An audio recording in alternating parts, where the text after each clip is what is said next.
Dans un contexte mondial marqué par les pandémies, le changement climatique ou encore la raréfaction des ressources naturelles, ce prix vise à encourager les découvertes capables de transformer la vie des populations.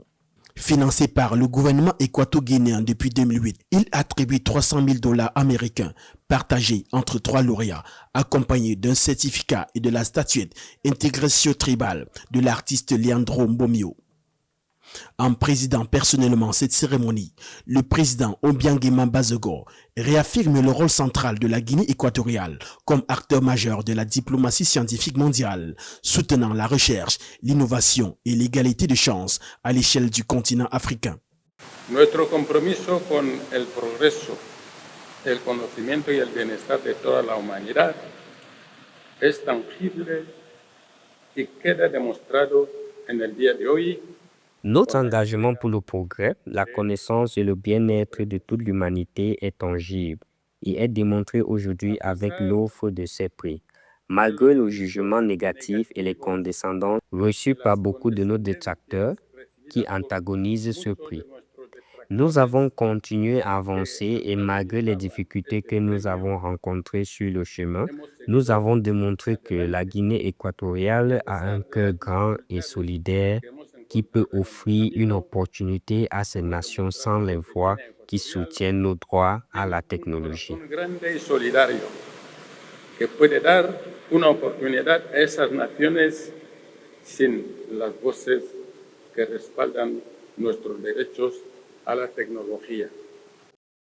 Cette année, 3 chercheurs de renommée mondiale ont été distingués. Le professeur Abdelrazak Bouchamar d'Arabie Saoudite pour ses recherches pionnières sur les coups de chaleur.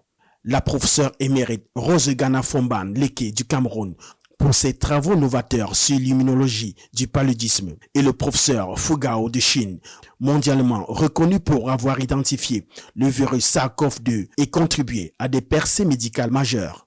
Vous voyez, Guinée équatoriale UNESCO, c'est un prix africain qui, dans notre continent, comme une Camerounaise, je suis très fière d'être la première qui a cette prix sur ce continent.